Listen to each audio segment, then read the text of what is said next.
Lolo, saan po ba tayo pupunta? Bakit po ba tayo nagmamadali? Basta Apo, sumunod ka na lang. Ang mabuti pa kainin mo muna ang tinapay sa bag mo para habang naghihintay tayo hindi ka magugutom. Hindi naman po ako nagugutom, Lolo saan po ba talaga ang punta natin? Wala talaga tayong pupuntahan, Apo. May tao lang ako na gustong makausap. Matagal kong hinintay ang pagkakataong ito, Apo. Sa palagay ko, ito na ang tamang oras para may gawin ako para sa kanya. Lolo naman sino po ba yun? Tungkol po ba ito sa bahay na lilipatan natin? Magbabaka sakali na lamang tayo na merong tutulong sa atin. Kaya huwag ka nang kumontra, Apo. Gusto ko lang talagang makalapit sa kanya. May mga bagay lang akong sasabihin sa kanya na kapag wala na ako, ay matitiyak kong hindi ka mahihirapan, Apo. Kaya't bilisan mo na at baka hindi natin siya maabutan. Matutulungan niya tayo. Ano? Tulong? Para sa naman po, Lolo? Ito po ba yung makikiusap tayong makikitira po sa bakanting lote na pag-aari ng Mang Estong? Pero Lolo, baka palayasin lamang po nila tayo. Hindi pa po kayo nadadala. Ilang beses na po tayong pinagtatabuyan Baka maulit lamang po ang pananakit nila sa inyo. Hindi ako susuko, Apo. Kung kinakailangan kong magbakaawa sa kanya, gagawin ko. Tama ka. Kailangan natin talaga ng bahay na malilipatan. Yung malapit sa kanya. Gagawin ko yon para sa'yo. Kaya tara na, bilisan mo na, Apo, nang maabutan natin si Estong. Hindi po. Hindi po ako sasama sa inyo, Lolo. Ayoko po. Hindi po ako makakapayag na muli po tayong bumalik doon. Magtitiis na lamang po akong tumira sa ilalim ng tulay. Huwag lang tayong lumapit sa lalaking yon. Hindi ko po matatanggap. Kaya tara na po, Lolo. Huwag na po tayong pumunta ron. Pero bakit naman, Apo? Kailangan ko ba po bang ipaliwanag sa inyo kung bakit ayoko pong pumunta sa mansyon nila? Nasugatan pa nga po kayo. Bakit po ba niyo ipinagsisiksikan ng sarili niyo sa lalaking yun, Lolo? Nag-aalala po ako sa inyo. Ayoko pong makita kayong sinasaktan ng ibang tao. Hindi mo ko naiintindihan, Dante. Wala nang ibang paraan, kundi ang lapitan siya. At kung ayaw mo sumama, hindi naman kita pipilitin. Basta't ginagawa ko lamang ito para sa'yo. Para kapag namatay ako, ay hindi ka magmumukhang kawawa. Dahil wala kang bahay na matutuluyan, Apo. Nabanggit nila na magbibigay sila ng libreng pabahay. Kaya tara na, bago pa tayo maunahan ng iba. Lolo naman bakit po ba ang tigas-tigas ng ulo nyo? Hindi pa talaga kayo susuko. Ilang sugat pa ba ang gusto nyong ilagay sa katawan nyo kapalit ng bahay na sinasabi nyo? Hindi po ako naniniwala na tutuparin nila magbigay ng libreng pabahay sa mahihirap. Huwag po kayo magbulag-bulagan, Lolo. Nagkukunwari lang po sila. Mga mapagbalat kayo. Hindi mo ko naiintindihan, Apo Ako po hindi nyo naiintindihan, Lolo. Di bali na lamang po tayong tumira sa ilalim ng tulay. Basta't wag lang po tayo magkakaroon ng utang na loob sa mag-asawang yun. Lalong-lalo na po sa lalaking yun. Dante, Apo ko. Hindi na humahalaga kung may matutulugan tayo o wala. Basta't hindi lang po kayo masusugatan, Lo. Yung wala pong mangyayaring masama sa inyo. Lo, malis na po tayo rito. Nakikiusap naman po ako sa inyo. Ayoko po makikitang binubugbog ka nila o sinasaktan. Paano naman po ako kapag may nangyaring masama sa inyo? Kaya nga ginagawa ko ito para sa'yo. Aba, Dante, hindi lingid sa iyong kaalaman na matanda na ako. At bilang na ang oras na ilalagi ko rito sa mundo, gusto kong kahit ngayon lang may magawa akong tulong para sa'yo. Hindi ko po kailangan ng tulong ng ibang tao. Lalo na kung masasaktan naman po kayo. At hindi po kayo mamamatay, Lo. Kaya't wag po kayo magsasalita ng ganyan. Kahit ngayon lang, Apo. Pagbigyan mo na ako. Alam kong mahirap itong tanggapin. Pero maniwala ka. Ikaw lang talaga ang inaalala ko. Kaya't sige na, Apo. Pumayag ka na, nakikiusap ako. Hayaan mo muna akong subukang humingi ng tulong sa kanila. Ipinapangako ko sa iyo na huli na to. Wala nang nagawa ang may 10 taong gulang na si Dante, kundi ang hayaang lumapit sa kulay puting gate si Lolo Fidel. Ilang beses silang ipinagtabuyan ng mag-asawang nakatira roon. Galit na para silang pinandidirian. Mahigpit siyang napakapit sa bungkus ng tela na lagayan ng kanilang damit habang naririnig niya ang malakas na pagtawag ng matanda sa labas ng gate. Tao po! Estong! Tao po! Kahit may mga tao namang nakabantay sa loob ng bakuran ng puting mansyon, tila mga bingi ang mga ito sa malakas na pagtawag ng matanda. Kitang-kita niya kung paanong binabaliwala ng mga tao si Lolo Fidel. Gustong-gusto niya na itong lapitan at akaging nang umuwi para bumalik sa dati nilang tirahan. Kahit nasa ilalim lang yun ng tulay, ay masaya naman silang naninirahan doon. Dahil walang nakakapanakit na ibang tao sa may 66 na taong gulang na si Lolo Fidel. Pero alam niyang hindi rin makikinig sa kanya ang matanda. Kaya't naghihintay pa siya ng ilang sandali sa kanyang kinatatayuan sa ilalim ng puno habang tanaw ang kaawa-awa niyang lolo. Tao po! Estong! Alam kong naririyan ka sa loob. Alam kong naririnig mo ko. Nakikiusap ako sa iyo, Estong. Wala na kaming ibang mapupuntahan ng aking apo. Kahit si Dante na lamang ang kunin mo. Estong, mag-usap tayo. Kahit makasama lang kami ng apo ko sa libreng pabahay na sinasabi nyo, nakikiusap ako sa iyo, Estong. Lumabas ka! Tulungan mo kami ng apo ko! Parang pinipiga ang dibdib ni Dante ng mga sandaling yon, habang naririnig niya ang pakiusap na yon ng matanda. Pinagmamasdan niya ang tila pagmamakaawa na ginagawa ni Lolo Fidel kay Mang Estong. Nakahawak ang mga kamay nito sa bilog na harang ng gate. Naluluha ito habang patuloy na sumisigaw. At dahil sa ingay ng matanda, tuluyan na ngang lumabas ang may-ari ng bahay. Hindi niya yon kilala, pero alam niyang asawa yon ng lalaking madalas lapitan ng matanda.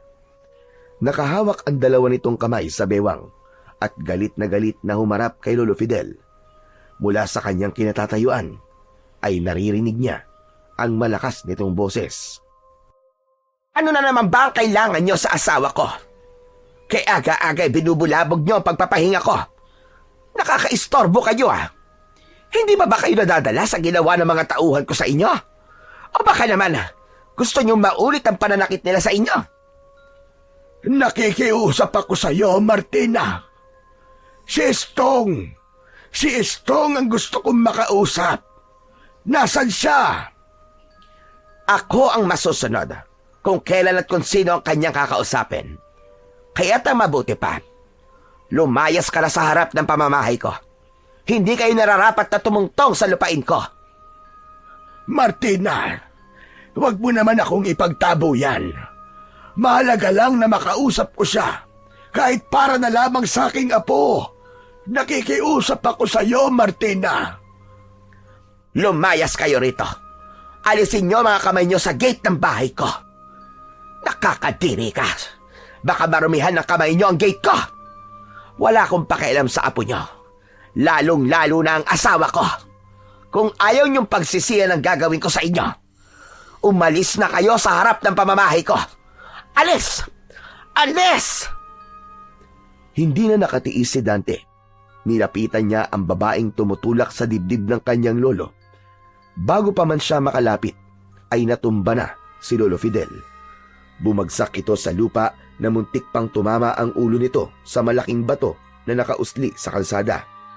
Sumama sa hangin ang alikabok sa lakas ng pagkakabagsak ng matanda sa lupa. Inilang hakbang lang niya ang pagitan sa kanila ng matanda. Mabilis niya itong hinawakan sa braso at inilalayang tumayo. Bago matalim ang mga matang tinignan ang nakatayong si Aling Martina. Bakit niyo naman po itinulak ang lolo ko? Wala naman po siyang ginagawang masama sa inyo eh. Gusto lang naman po niya makausap si Mang Estong. Ako ang may-ari ng bahay na to. At asawa ko ang hinahanap nyo. Hindi ba't kayo rin yung pumunta rito kahapon? Bakit nyo ba ginugulo ang asawa ko? Kung gusto nyo ng limos, doon kayo sa tapat na simbahan pumunta. Doon kayo manghingi ng tulong. Hindi rito sa tapat ng bahay ko. Ang dudungis nyo. At hindi rin ako makahinga sa singaw ng katawan nyo. Amoy lupang hindi maintindihan. Pasensya ka na, Martina. Wala na talaga kaming ibang malapitan. Walang gustong tumulong sa amin. Tumulong? Ha? Nagpapatawa ka ba? Sinong tutulong sa inyo na ganyan na mga ayos nyo? Lolo, tara na po. Dumudugo na naman po yung sugat nyo. Bakit po ba tayo nandito? Humingi na lamang po tayo ng tulong sa iba. Umalis na po tayo rito, Lo. Abay, mabuti pa nga. Dapat kanina nyo pa yung ginawa. At sa susunod, ha? Kung pwede lang, wag na wag nyo nang lalapitan ang asawa ko. Nanggugulo lang kayo eh. Nakakasira lamang kayo ng pangangampanya ng asawa ko. Mga patay gutom. Sumusobra naman po yata kayo sa mga sinasabi nyo. Apat sumasagot-sagot pa ang batang ito ah. Magsasalita pa sana si Dante nang marinig nila ang boses ni Mang Estong. Nakatayo ito sa likod ni Aling Martina. Mabilis na nilapitan ito ni Lolo Fidel, pero tinabig ni Mang Estong ang kamay ng matanda, kaya't muntika na naman itong matumba. Mabuti na lamang at nahawakan niya kagad ang kamay ng kanyang lolo. Ano na naman bang ginagawa niyo dito, ha? Ano bang kailangan niyo sa akin? Kilala mo ba sila, Estong? Kilala? Wala akong kakilalang madudungis. Yung mga mukhang nanlilimahid ang kasuotan. Eh bakit ka nila ginugulo? Gusto mo ba tumawag na ako ng pulis? Bakit ka tatawag ng pulis? Mag-aaksaya ka lang ng pera para sa kanila. Palayasin mo na lamang sila at hindi na yan babalik para manggulo sa atin. Dumukot si Mang Estong ng pera sa bulsa nito, saka ibinato sa muka ni Lolo Fidel. O heto, abuli ko na sa inyo yan. At pwede ba, wag na kayong babalik dito. Hindi na po. Sa inyo na po ang pera nyo. Hindi namin kailangan yan. Tara na po, Lolo. Umalis na po tayo dito. Pero Apo, Tara na po, Lolo. Huwag niyo na pong ibaba ang sarili niyo sa mga ganyang tao. Pwede naman po tayo matulog sa ilalim ng tulay eh. Bakit po ba kailangan nating magpabalik-balik sa bahay na to? narinig mo naman siguro sinabi ng apo mo. Umalis na kayo, bago ko pa kayo ipakaladkad sa mga tauhan ko. Mga peste! Tatandaan ko po ang ginawa niyo sa lolo ko. Pagsisisihan niyo to, hindi na kayo aangat pa sa buhay. Hanggang dyan na lang kayo. Lalayuan kayo ng grasya. At kamalasan ang sasapitin nyo. Yan ang magsisilbi niyong anino. Tama na, Apo. Tama na. Hindi kita pinalaki para maging masama at walang galang sa matatanda. Galang? Karapat-dapat po bang igalang ang mga taong yan? Sino ba sila sa buhay natin? At para tayong nanlilimos ng awa sa kanila? Nakakahiya po, Lolo. Nakakahiya po ang ginagawa nyo. Abat! Hindi na hinintay ni Dante na lumapat ang palad na matanda sa kanyang pisngi. Binitiwan niya ang dala niyang mga damit at mabilis na tumakbo, papalayo sa lugar na yon. Iniwan niya si Lolo Fidel sa harap ng mag-asawa para bang sasabog ang kanyang dibdib ng dahil sa galit. Hindi niya alam kung bakit kailangan ni Lolo Fidel na gawin ang bagay na yon, kung hindi naman pala sila kilala ni Mang Estong. Para siyang nanliliit sa hiya dahil para silang mga basang sisiw na walang masilungan. Dahil sa bilis ng kanyang takbo, hindi niya napansin ang tumatakbong pasalubong na batang lalaki. Magkasabay silang bumagsak sa lupa, kasama ng mga kahoy na panggatong na dala nito. Pangiwi-ngiwi ang mukha nitong napaupo sa lupa at napatingin sa kanyang gawi. Aray! Aray ko! Ang binti ko, ang sakit! Hinimas-himas ni Dante ang kanyang binti na nasugatan. Bago siya napatingin sa batang lalaki na mabilis na tumayo para lumapit sa kanya. Inilahad nito ang marumi nitong kamay para alalayan siyang makatayo. Nakangiti ito at hindi man lang nasaktan. Halika! Tumayo ka! Pasensya ka na, ha? Kung nabangga kita, hindi ko sinasadya yun. Ako din, pasensya ka na. Hindi ko rin naman sinasadya eh. Hindi rin kita nakita. Masama kasi ang loob ko. Pasensya na talaga. Hinila ng batang lalaki ang kanyang kamay para siya ay makatayo. Kaya lang, naramdaman niya ulit ang pagkirot ng kanyang sugat sa binti, kaya't napaupo uli siya sa lupa. Hala! May sugat ang binti mo! Hindi. Okay lang, kaya ko to. Maliit na sugat lang naman to eh. At teka, bakit ka nga pala tumatakbo kanina? Ah, yun ba? Siya nga pala. Ako nga pala si Eroy. Nagmamadali kasi ako kanina para maibenta ko tong mga nakuha kong kahoy sa palengke. Ah, ganun ba? Pasensya ka na ha, kung hindi talaga kita napansin. Nako, wag mo nang isipin yun. Wala yun. Ano nga bang pangalan mo? Dante. Ako si Dante. Apo ako ni Lolo Fidel. Yung nagtitinda ng mga mutya sa gilid ng kalsada na malapit sa tulay. Ah, oo. Natatandaan ko na. Madalas ko kayo nakikitang nakatayo sa tapat ng bahay ni Aling Martina at Mang Estong. Eh bakit ba? Ba't kailangan yung gawin yun? Hindi ko nga rin alam kung bakit madalas kami pumupunta ni Lolo ron eh. Kaya nga nandito ako. Nagpalipas ng sama ng loob. Nako, ang sabi kasi ng mga matatanda rito, humingi na kayo ng tulong sa aso, wag lang daw sa mag-asawang yun. Kilalang matapobre ang mag-asawang yun eh. Ewan ko ba? Hindi ko naman sila masyadong kilala eh. Si Lolo Fidel lang ang nakakakilala sa kanila. May maitutulong ba ako sa inyo? May nakapagsabi kasi sa akin na kailangan nyo ng bahay. Gusto mo ba sumama sa akin? Saan? Sa bahay ko. Mag-isa lang naman ako sa buhay dahil ulila na ako sa mga magulang. Alam ko kung bakit kayo lumalapit sa mag-asawang yun. Nagbabaka sakali kayong mapasama sa libreng pabahay na mag-asawa. Huwag kayong maniwala sa kanila. Pakitang tao lang sila. Kasi malapit nang mag-eleksyon. Kaya gagawin nila ang lahat para masilaw ang mga tao sa kanilang layunin. Naiintindihan ko na ngayon. Kaya pala lumapit si Lolo sa kanila dahil sa libreng pabahay. Oo, yun na nga. Kaya nalaman ko kagad na wala kayong matutuluyan. Kapag marami ang nakatingin sa kanila, mabait sila. Akala mo mga santo. Pero kung pupuntahan mo sila sa mismong bahay nila, naku po, makikita mo ang totoo nilang mga ugali. Magsasalita pa sana si Dante nang marinig niya ang mga yabag ng paa ni Lolo Fidel.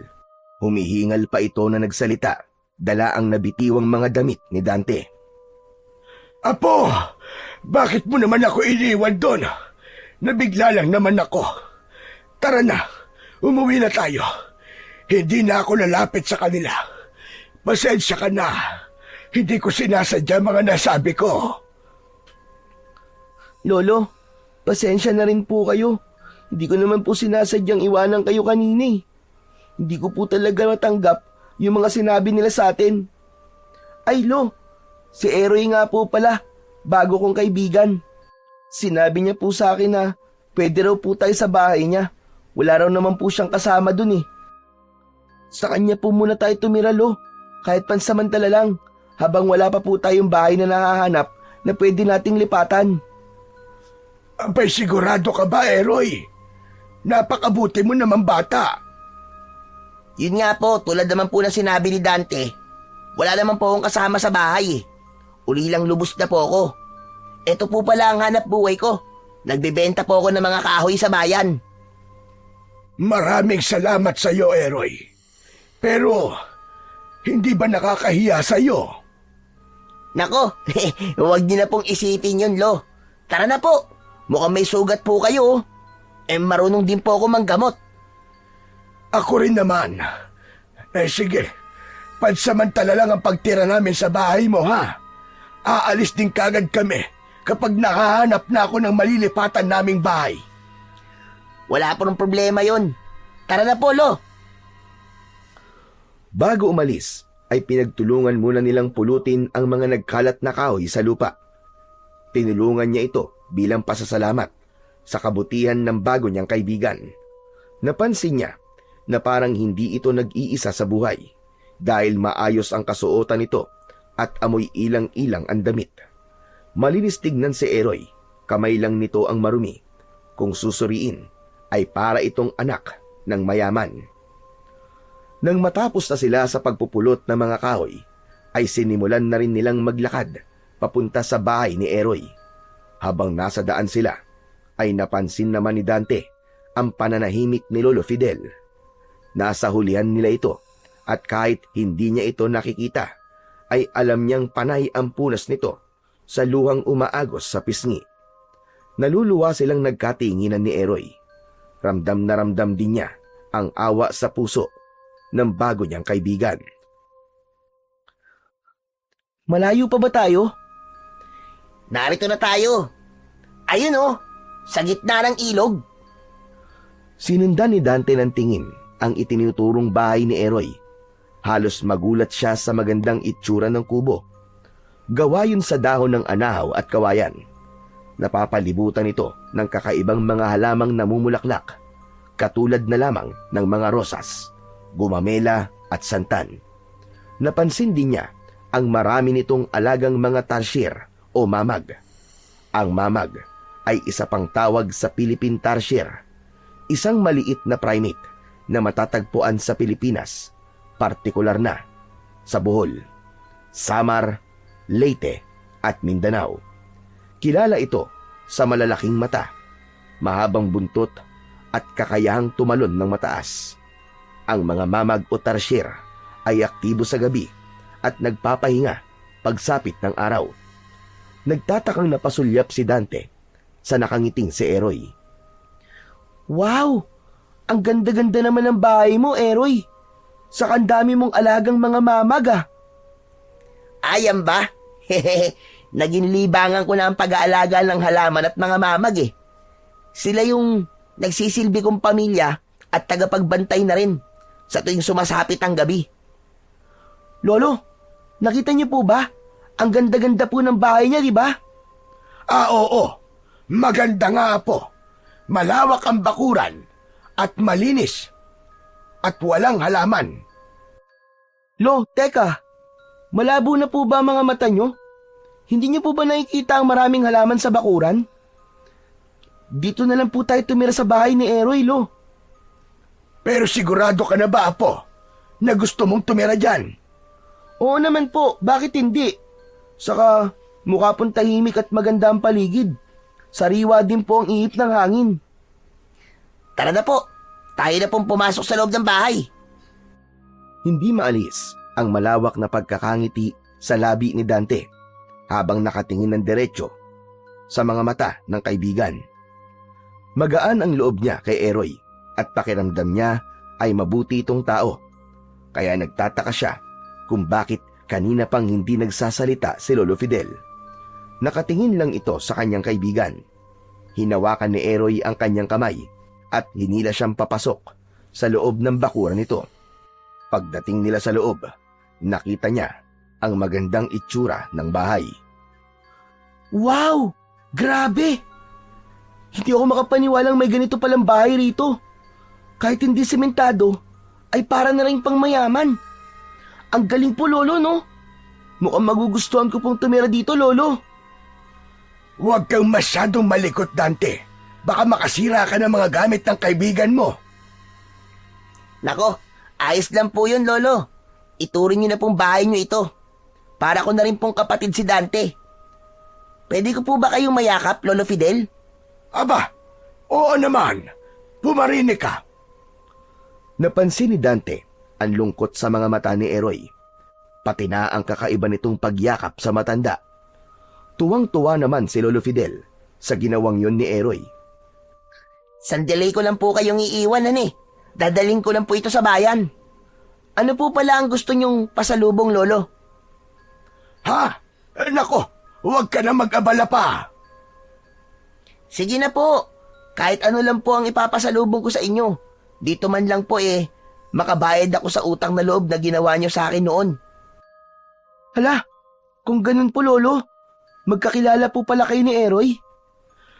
Ang totoo hindi ko siya masyadong matandaan. Pero baka isa siya sa mga naging pasyente ko noon. Kaagad namang umalis si Eroy, dala ang basket na may mga kahoy. Hinabol niya ito ng tanaw habang nakatayo siya sa may pintuan, bago siya nakangiting sumulyap sa matanda. Apo, hindi tayo pwedeng manatili sa bahay niya. Mapanganib. Ha? Bakit naman po Lolo? Ang ganda-ganda nga po sa lugar na ito. Lagi mong tatandaan, Apo. Hindi porket maganda, ligtas na tayo sa bahay na ito. Napansin ko kasi kanina, nakatayo ang bahay na to sa gitna ng kagubatang direktang nasisikatan ng buwan. Ano naman pong koneksyon nun Lolo? Saka mabuti po siyang tao. Mabuti nga po't may nagbigay po sa atin ng tulong Oo nga, mabuting tao si Eroy. Pero hinahabol siya ng panganib. Ang bahay na direktang nasisikatan ng buwan ay palaging pinupuntan ng mga masasamang elemento. Yan na naman po kayo sa mga masasamang elemento na yan, Lolo Ang mahalaga po ngayon ay tirahan. Huwag po kayong mag-isip ng mga bagay na may kinalaman po sa elemento. Magmula po na maulila po ako sa mga magulang hindi na po ako naniniwala sa mga masasamang elemento na yan. Ibang elemento ang sinasabi ko. Hindi multo. Basta, bukas na bukas din, magpapaalam na tayo kay Eroy. Hindi tayo pwedeng manatili rito. Napasimangot si Dante dahil sa narinig niya mula kay Lolo Fidel. Nahihirapan siyang intindihin ang mga sinasabi nito. Bawat desisyon ng matanda para sa kanya ay kakaiba. Kaya't bakit kailangan nilang umalis at maghanap ulit ng ibang bahay na matitirhan. Samantalang meron na ngang isang tao na nag-alok ng tulong sa kanila, ay saka pa nito gugustuhing umalis. Napatingin na lang siya sa nakabukas na bintana ng bahay at pinagmasdan ang mga mamag na nakakapit sa sanga ng puno ng bayabas. Huwag kang tititig sa mga mata ng tarsier. Masyadong mapanganib. Hindi sila ordinaryong nilalang na akala mo ay walang silbi at nakakapit lamang sa mga puno. Maaari silang magpanggap na ikaw at gayahin ang boses mo. Pero bihira ang taong may kakayang makapagpaamo sa ganitong mga nilalang. Ano pong ibig niyong sabihin, Lo? Maiintindihan mo rin ang mga sinasabi ko sa iyo, Apo, kapag ikaw na mismo ang makakakita sa mga nilalang na nagtatago sa dilim. Pakiramdaman mo ang paligid natin dahil malapit ng dumilim.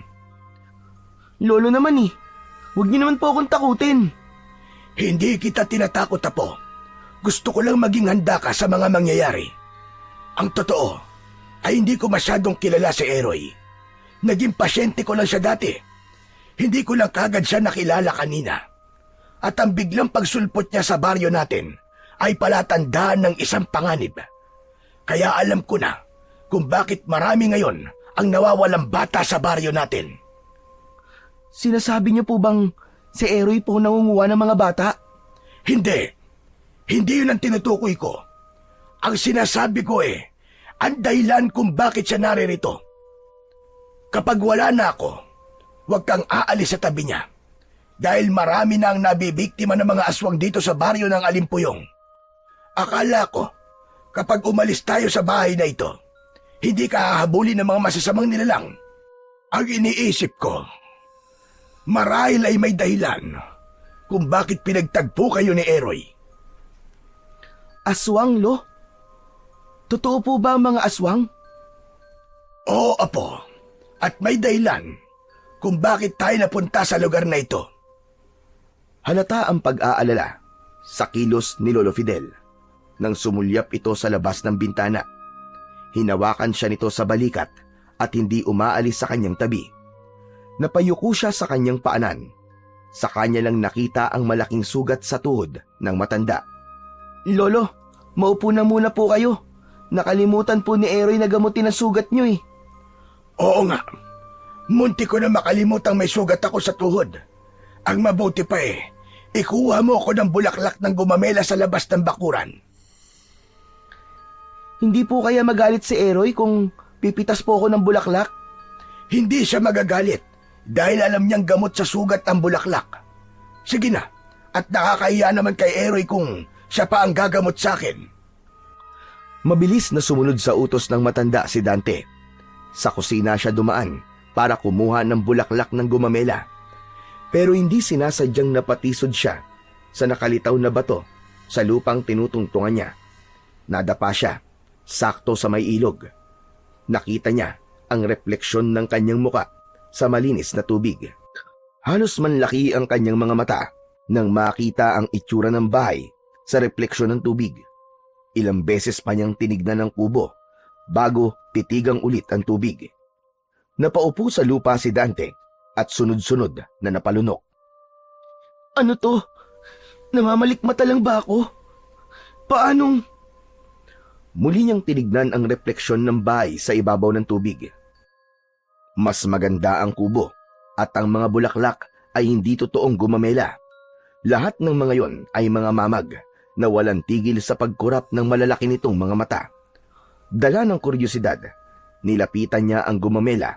Akma na sana niya itong pipitasin nang biglang sumigaw si Lolo Fidel. Dante, Apo! Ang tagal mo namang kumuha ng bulaklak ng gumamela! Sandali lang po, Lolo! Naku, paano ba to? Paano ko sasabihin kay Lolo? Alam kaya to ni Eroy? Ito kaya ang dahilan kung bakit biglang nag-alala si Lolo? Hindi mapakali si Dante ng mga sandaling yon. Hindi niya alam kung paano sasabihin kay Lolo Fidel ang mga nakita niya sa refleksyon ng tubig.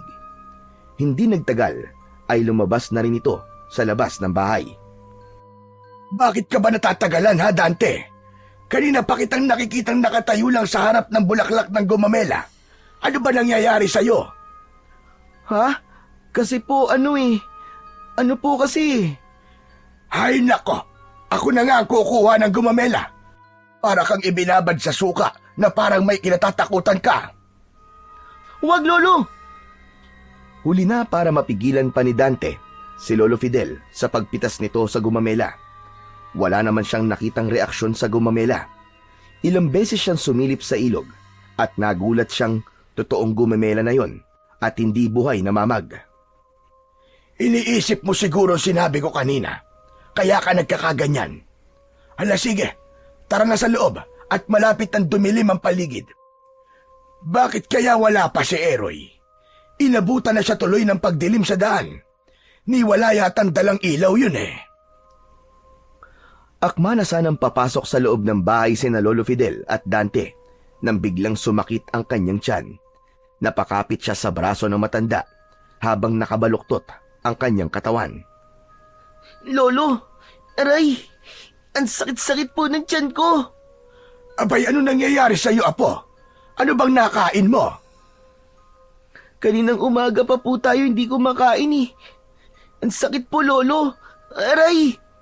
Apo, huwag kang humiga sa lupa. Naku po, Diyos ko. Ano bang gagawin ko sa iyong bata ka? Lolo! Aray! Patindi po ng patindi ang sakit! Halika, tumayo ka. Kailangan pumasok tayo sa loob. Baka may gamot sa bahay ni Eroy. Diyos ko po, ngayon pa talaga to nangyari sa'yo. Halata ang panginginig sa katawan ng matanda.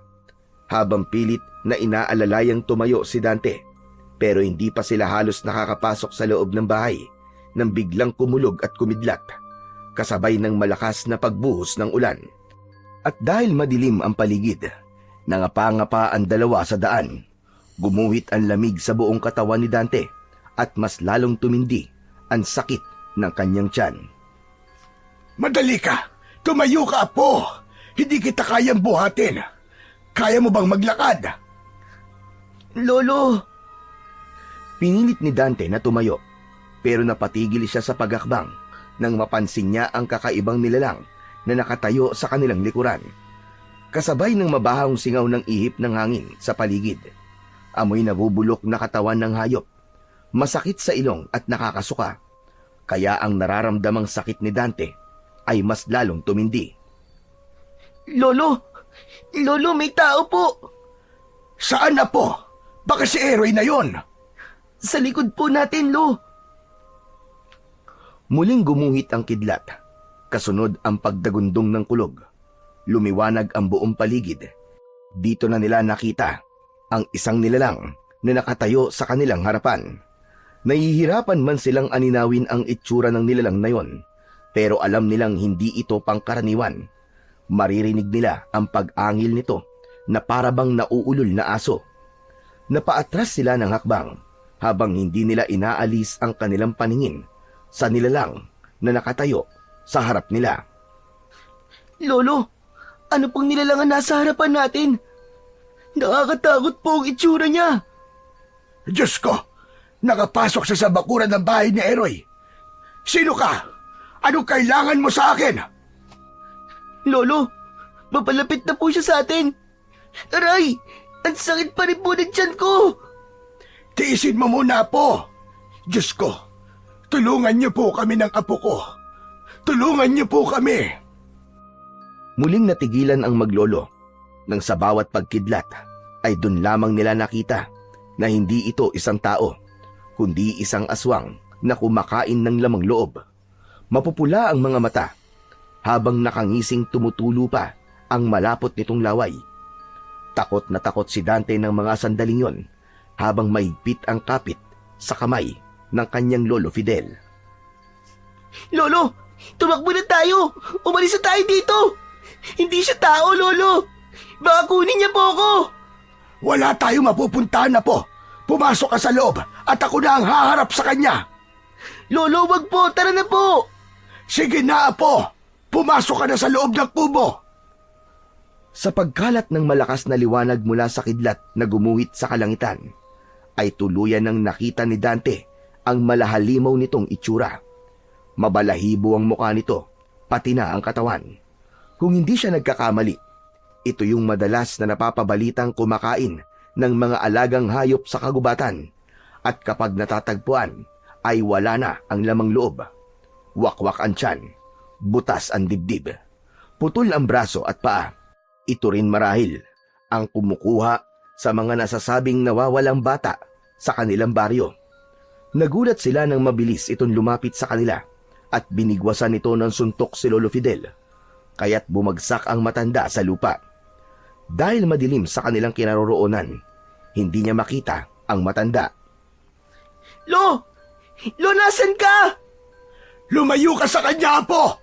Nasa harapan mo na ang halimaw! Ah, lumayo ka sa akin! Wag! Wag mo akong papatayin! Imbis na lumayo, ay sinugod siya ng aswang at umangil ito ng malakas na parang asong nauulol. Nagsipagtayuan ang mga balahibo niya sa katawan at mabilis na tumakbo papalayo sa aswang. Hinabol siya nito habang nagpapaikot-ikot sila sa bakuran ng bahay ni Eroy. Wala itong balak na pakawalan siya. At dahil madilim, hindi siya makatakbo ng malayo. Hindi rin niya maiwan si Lolo Fidel.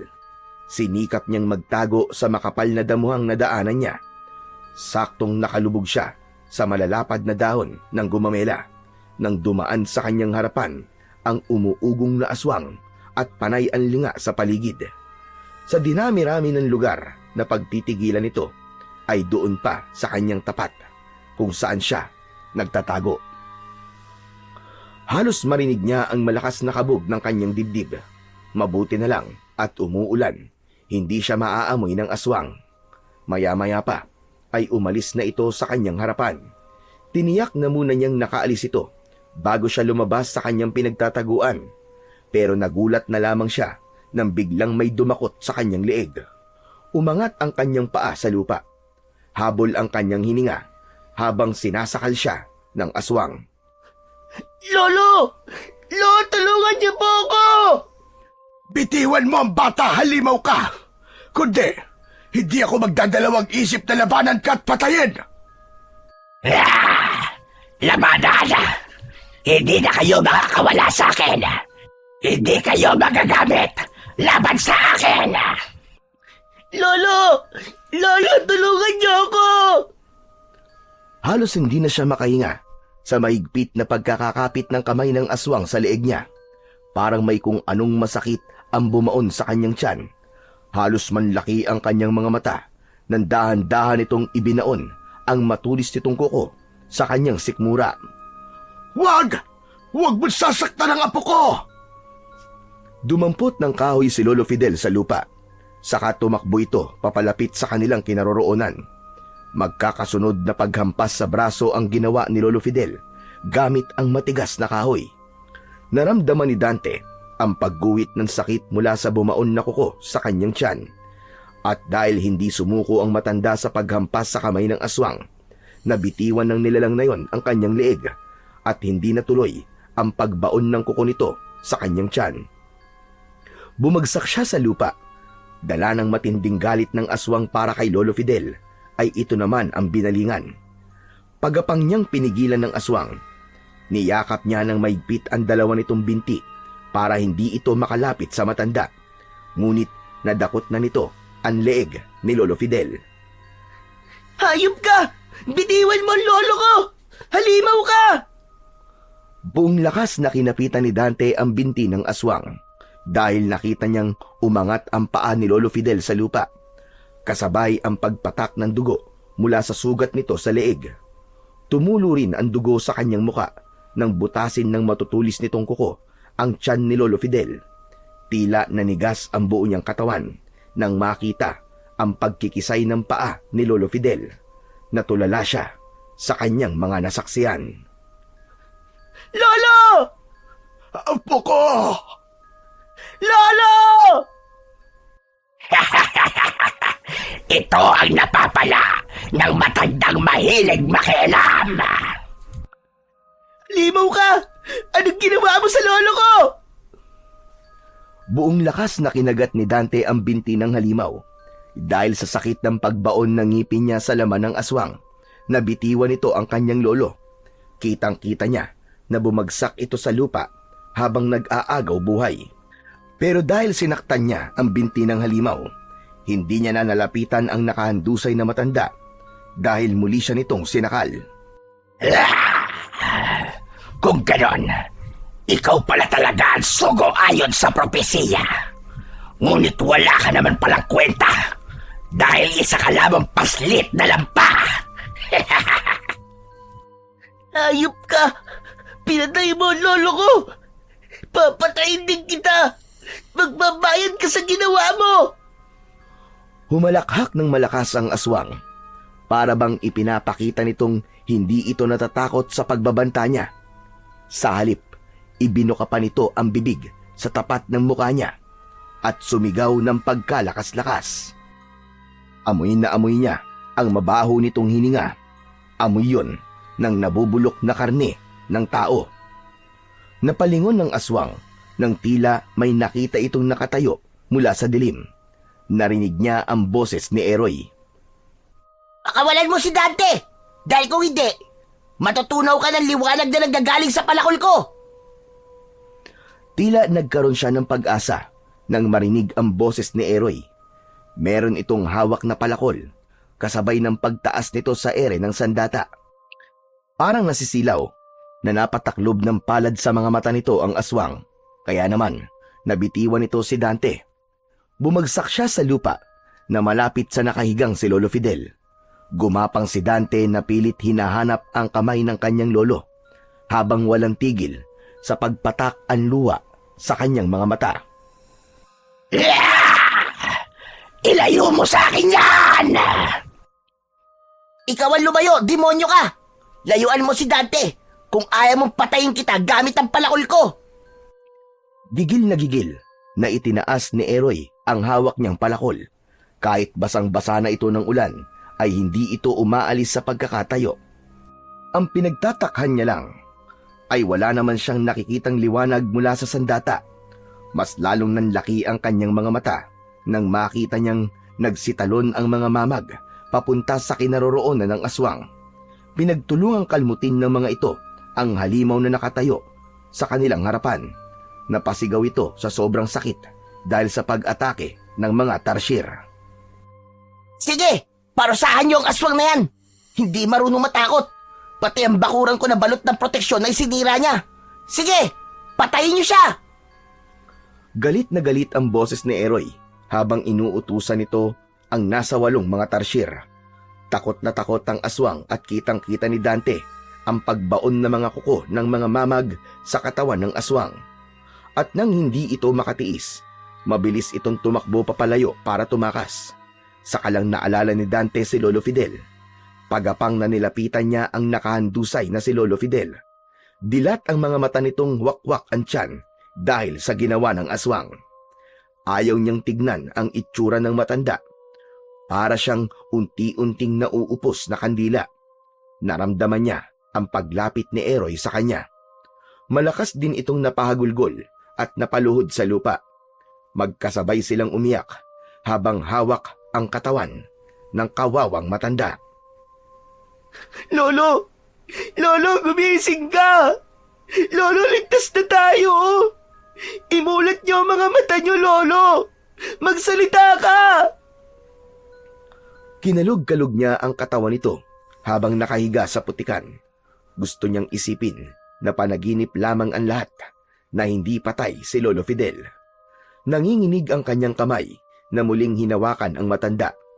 Idinikit pa niya ang palad nito sa kanyang pisngi. Paulit-ulit niyang tinatawag ang pangalan ng matanda. Lolo! Lolo naman eh! Gumising ka na, Lolo! Paano na po ako nito? Sabi niyo po hindi niyo ako iiwan! Lolo!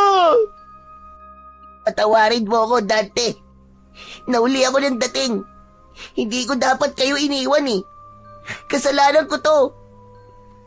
Sino ka ba talaga? Bakit kami sinugod ng aswang? Dante, hindi ko maintindihan ang tanong mo. Sino ka ba talaga? Alam ni Lolo na mangyayari to. May nangyari din sa akin bago kami sinalakay ng aswang na yon. Kasabot ka ba niya? Sumagot ka! Huminahon ka muna, Dante. Hindi tayo magkakaintindihan kung paiiralin mo ang galit mo. Paano akong hihinahon? Wala na ang lolo ko, patay na siya. Tapos dumating ka. Huli na dahil wala na siya. Dinala ko kayo rito para protektahan, hindi para ipahamak. Nung papunta ako rito, may mga humarang na asong gubat sa akin, kaya hindi ako nakarating kaagad. Kaya tinatanong kita, umamin ka. Sino ka ba talaga? Ang mabuti pa, ipasok na muna natin si Lolo Fidel sa bahay. Malakas ang ulan, oh, at hindi rin tayo magkakaintindihan dito. Pagkasabi nun ni Eroy, ay umalis ito sa harapan niya. Tila umiiwas ito sa tanong niya. Lumapit ito kay Lolo Fidel. Nagulat siya nang bigla nitong buhatin ang matanda ng mag-isa. Para lamang itong nagbubuhat ng papel. Paanong? Dalhin mo sa data ko, Dante. Kailangan natin pumasok sa loob. Hindi tayo ligtas dito. Sinilyapan ni Dante ang sandatang naiwan sa lupa at dinampot niya yon. Isa lang yung ordinaryong maliit na palakol at wala siyang nakikitang kakaiba para katakutan ito ng aswang. Mahigpit niyang hinawakan ang puluhan nito, saka tumalim ang tingin sa loob ng bahay. Pagpasok niya, ay nauna nang pumasok sa kanya ang mga mamag. Kanya-kanya ang mga ito ng paglapit sa nakaupong si Eroy. Binalot nito ng kumot ang katawan ni Lolo Fidel bago humarap sa kanya. Akin na ang data ko. Ibigay mo sa akin yan. Eroy, gusto ko magtapat ka sa akin. Sagutin mo muna mga tinatanong ko sa'yo. Naiintindihan ko, Dante, kung bakit ka nagkakaganyan. Huwag ka sa akin magalit dahil hindi ako ang pumatay kay Lolo Fidel. Totoong nagsinungaling ako para protektahan kayong dalawa. Kaya ang pagkamatay ni Lolo Fidel, kapabayaan ko rin. Ako ang tagapagbantay ng sugo. Kalahating tao at kalahating engkanto ako. Ang tungkulin ko ay bantayan ang nakatakda. Wala akong panahon makipaglokohan sa'yo. Bitiwan mo ang armas ko, Dante, kung ayaw mong mapatulang ka ng kamay. Hindi na pinatapos ni Dante ang sasabihin ni Eroy. Inatake niya ito gamit ang hawak na palakol. Kaya lang, kahit na anong gawin niya, ay hindi siya tumama kay Eroy. Mabilis itong kumilos at naiilaga nito ang kanyang pag-atake. Ilang beses siyang nadapa at napapasubsob siya sa dingding. Nabitiwan niya ang palakol at bumagsak yun sa sahig na gawa sa kawayan. Saktong paglapat nito sa sahig ay lumitaw naman ang matatalas na blade sa hawakan nito. Gulat na gulat siyang napatingin sa nag-aalalang si Eroy.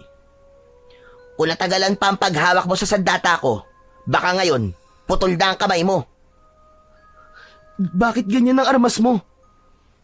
May totoong nagmamay-ari sa sandata ko. Kaya maniwala ka. Pakinggan mo muna ang mga sasabihin ko sa'yo. Paano kitang paniniwalaan? Sa una pa lang, nagsinungaling ka na sa akin. Kung ayaw mo makinig sa sasabihin ko, hindi mo mabibigyan ng hustisya ang nangyari kay Lolo Fidel. Gagawin ko pa rin ang tungkulin ko dahil ako ang gabay na tagapagbantay sa butya. Ikaw ang totoo nilang pakay, Dante. Hustisya? Tahimik ang buhay namin ni Lolo nang hindi ka pa dumating sa buhay namin. Noon bahay lang ang problema namin, pero ngayon, kailangan kong lumaban para sa hustisya. Paano ako? Wala na si Lolo. Pinatay siya mismo sa harap ko. Pinatay ang Lolo Fidel ko! Hindi na nakayanan pa ni Dante ang matinding emosyong bumalot sa buo niyang pagkatao. Magkahalong galit at awa ang nararamdaman niya dahil sa nangyari sa matanda. Galit sa aswang na pumatay sa lolo niya, pati na rin sa taong nagtaboy sa kanila, na kung pinakinggan lang nito ang hinihiling ng matanda, ay hindi yun mangyayari sa kanila. Awa naman dahil namatay si Lolo Fidel nang wala man lang siyang nagawa para iligtas ito. Nakita ko ang kababalaghan sa bahay na ito nang matapat ako sa tubig. Nakita ko na hindi ito totoong maganda tulad ng nakikita ko. Bumalik ka sa mundo nyo. Hindi ko kailangan ng gabay na sinasabi mo. Bibigyan ko ng katarungan na nangyari sa lolo ko nang walang tatanggaping tulong mula sa'yo. Hindi mo yan magagawa, Dante. Malakas sa mga aswang. Dito talaga ang mundo ko dahil ang bahay na direktang nasisikatan ng buwan ay ang lagusan patungo sa mundo namin. Pero dahil may dugo akong tao, nandito ako nakabantay sa'yo. Kaya makinig kang mabuti sa akin, Dante. Hindi mo matatalo ang aswang na hipad kapag wala kang kapangyarihan at tulong ko. Aswang na hipad? Anong klaseng aswang ang hipad? Pinunasan muna ni Dante ng kanyang palad ang umaagos na luha sa kanyang pisngi bago siya naupo sa tabi ng nakahiga niyang lolo.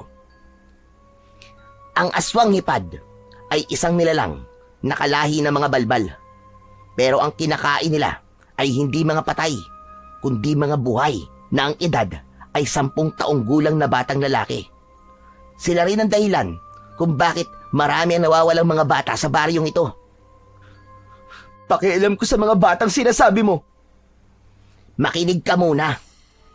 Ang paghahanap ng mga aswang sayo ay ang dahilan kung bakit marami ang nadadamay na mga bata. May pinaniniwalaan silang propesiya na ang batang lalaki na may edad na 10 taong gulang ang uubos sa kanilang lahi.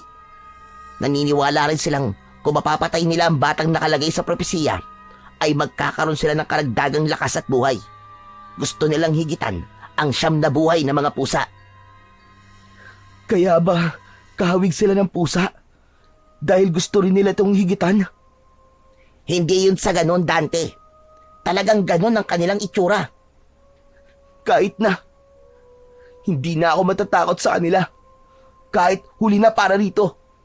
Gagawin ko ang lahat. Gaganti ako sa kanila. Malaki ang pagpapahalaga ko kay Lolo Fidel. Kaya gaganti talaga ako para sa kanya.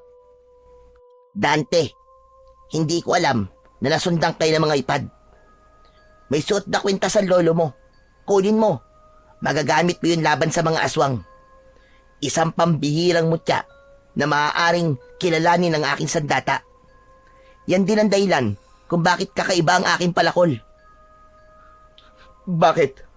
Anong klaseng kwintas ba nasa leeg ni Lolo?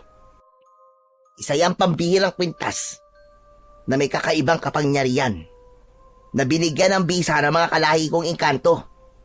Kaya nga hinahanap ko kayo dahil nasa panganib ka. Kailangan mo umutya ng mamag para sa proteksyon mo laban sa pinuno ng mga hipad. Kung may kapangyarihan ang suot na mutya ni Lolo, bakit hindi niya to ginamit sa aswang na yon? Dahil yun ay iniingatan lang niya ang mutya. Ang mga kagamit lang ng mutya ay ang mga batang kasing edad mo. Kaya mga mamag na umatake sa aswang kanina ay napapasunod ko dahil sila magpoprotekta sa'yo kapag wala ako sa tabi mo. Sadyang lumalakas lang ang kapangyarihan ng mga aswang. Hindi siya nag-iisa, Dante. Hinarangan ako ng mga alagad niya para hindi ako makarating sa bahay. Kaya nahuli ako ng dating. Ito rin ang kauna-unahang pagkakataon na nabigo ko sa misyon ko. Kung ganun, matagal ka nang nananatili sa mundo namin? Kahit kailan, hindi ko sinubukan tumira sa mundo ng engkanto. Ang totoo, may mga maiiwan akong pamilya rito. Isa pa, matanda lang ako sa'yo ng 2 taon. Isa lang din naman akong ordinaryong bata eh. Kaya lang, higit na mas malakas ang dugo ko sa mga tao. Dahil sa may dugo kong immortal o engkanto. Kunin mo ang palakol, Dante. Magagamit mo yan sa pagpapatibay ng mutya.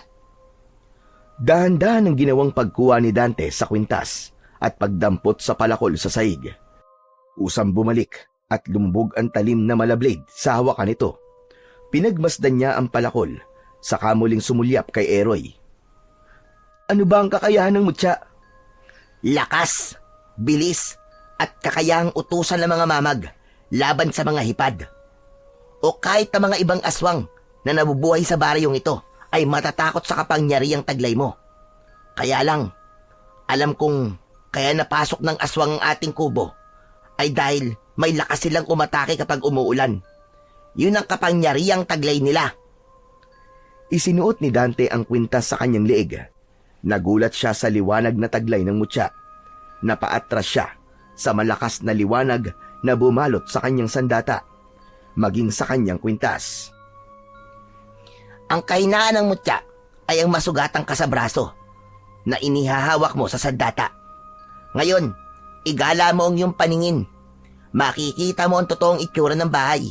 Ganon din kapag kaharap mo ang aswang na hipad. Napaawang ang bibig ni Dante nang makita ang totoong itsura ng bahay. Totoong bahay yon, pero nasa ilalim sila ng malaking kahoy ng talisay.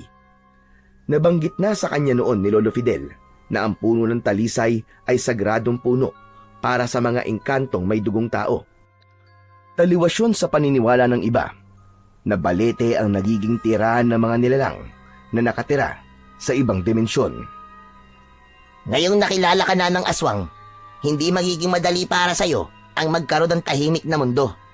Makakaramdam ka ng pananakit ng tiyan kapag may malapit sa'yo na aswang. Oo nga pala. Bigla ko naalala na bago kami sinugod ng aswang, sumakit ang sikmura ko. Pero wala pa akong kapangyarihan nun ah. Wala akong suot na mutya. Kaya paano nangyari yun?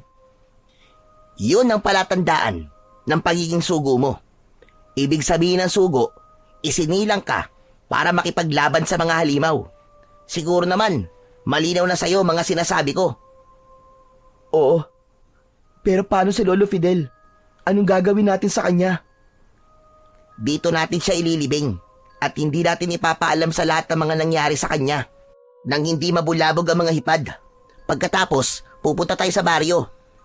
Magbabantay tayo. Iisa-isahin natin ang mga alagad niya. Tandaan mo, Dante, kapag araw, hindi agad makikilala ng mutya ang mga aswang. Kapag sumakit ang tiyan mo, saka mo lang malalaman na aswang ang kaharap mo. Kung ganun pala, paano ako lalaban sa kanila kung masakit ang tiyan ko? Ang liwanag ng mutya ang magbibigay sa iyo ng lakas. Palandalian ka lang makakaramdam ng pananakit ng sikmura. Sikapin mong hindi ka mahahalata ng mga tao. Tapos, babantayan natin ang mga batang lumalabas tuwing gabi. Hanggang ngayon, hindi pa rin nakikita ng mga kaanak nila ang mga batang nawawala. Kawawa naman. Bigla siyang natahimik at hindi makapaniwala sa malaking tungkulin na nakaatang sa kanyang balikat. Kailangan niyang protektahan ang mga bata. Ayon sa propesiya, naramdaman niya ang palad ni Eroy na nakapatong sa kanyang balikat. 2 oras bago sila nakagawa ng hukay para sa kanyang lolo Fidel. Hinawakan niya ang gumamela na nakalapag sa lupa.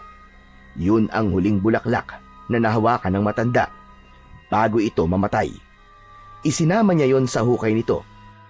Habang tinatabunan niya ng lupa ang katawan nito, ay panay ang agos ng luha sa kanyang pisngi.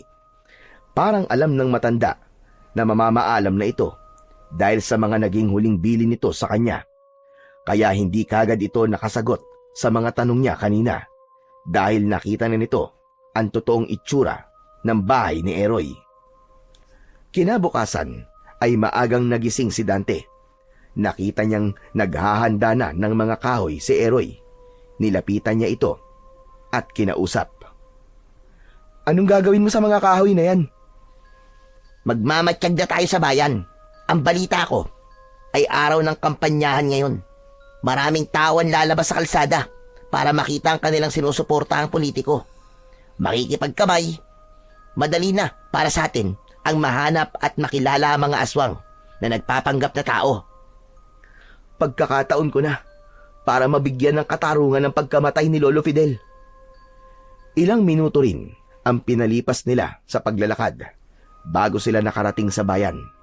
Maraming tao nakasakay sa iba't ibang mga motor para ibandera ang muka ng kanilang pambato. Siksikan halos, hindi sila makadaan. Hanggang sa napatapat sila sa bahay ng isang matandang lalaki. May pinapalo itong isang batang lalaki gamit ang patpat. Bigla siyang nakaramdam ng pananakit ng sikmura. Napatingin siya sa gawin ni Eroy na abala sa pagtingin-tingin sa mga tao. Napasulyap sa kanyang gawi ang matandang lalaki. Bigla itong namutla nang makita siyang nakatayo. Walang ano-ano ay bigla itong tumakbo papunta sa kakawyan.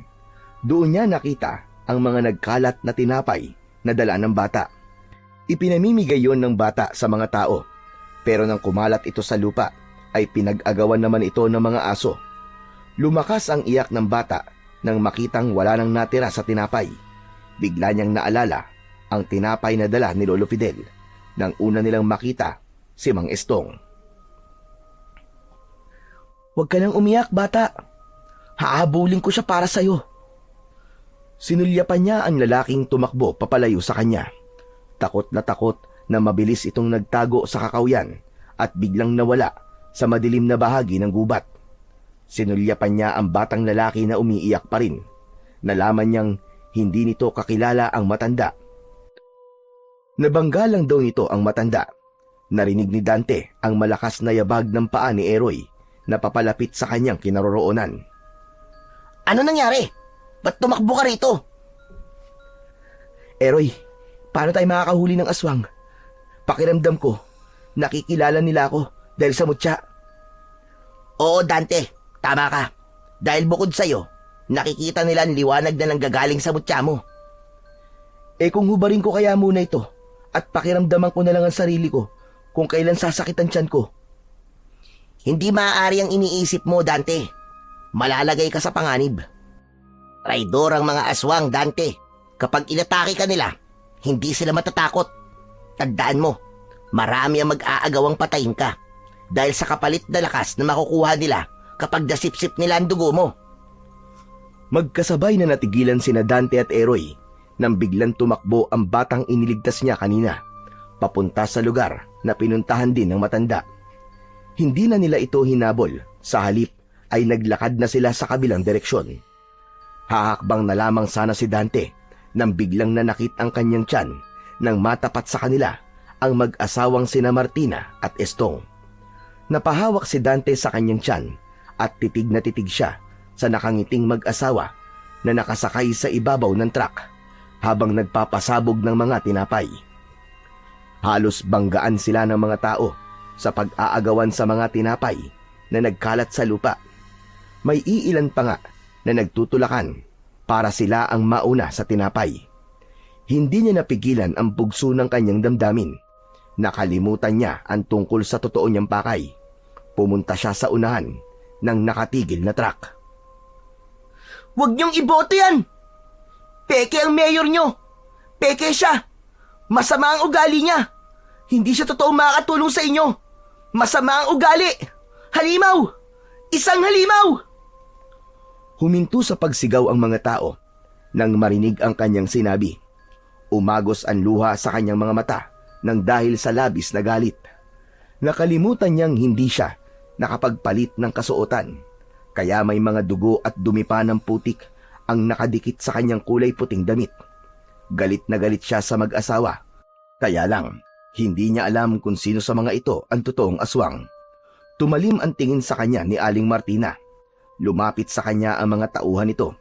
Lahat ay natulala nang biglang sampalin si Dante ng mga tauhan ni Aling Martina sa harap ng maraming tao.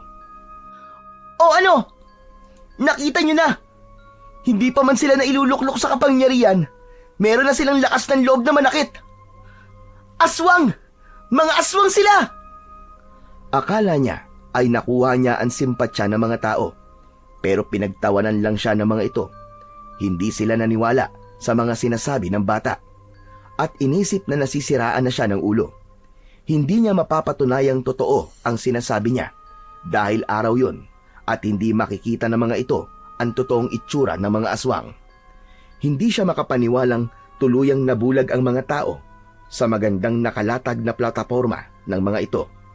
Itinulak siya sa lupa ng tauhan ni Aling Martina, saka ipinagpatuloy ang pagpapaabante sa sasakyan ng mga ito. Mabilis na lumapit si Eroy sa kanyang kinatatayuan. Galit na galit ito sa ginawa niya.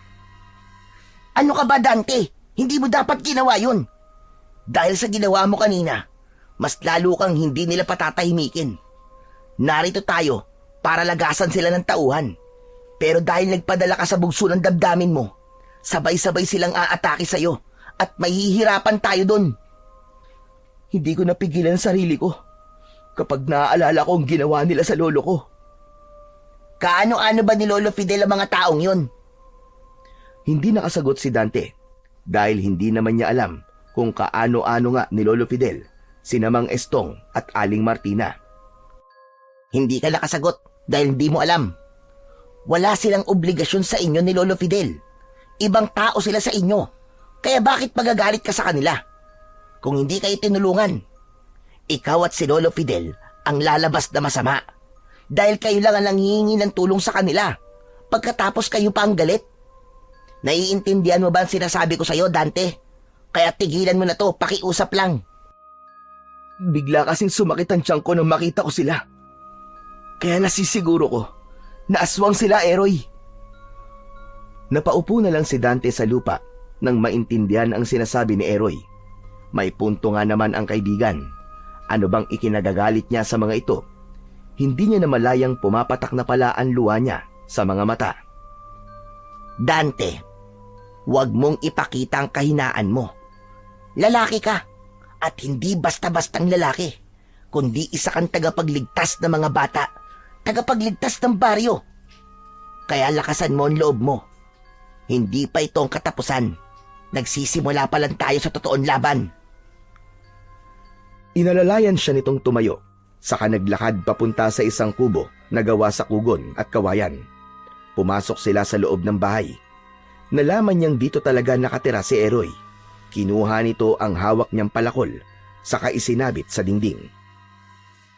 Maghihintay tayo sa pagdilim. Siguradong aatake sila sa atin. Nabigo tayo makahuli ng isang aswang dahil sa gulo na ginawa mo kanina. Pero sa ngayon, kailangan mo munang kumain. Dahil baka ang pananakit ng tiyan mo ay hindi na dahil sa aswang. Baka gutom na yan. Kagabi ka pang hindi kumakain, di ba? Wala akong ganang kumain, Eroy. Ang gusto ko ay mahanap kagad ang pinuno ng mga aswang. Isang malalim na buntong hininga ang pinakawalan ni Eroy at umalis ito sa harapan niya.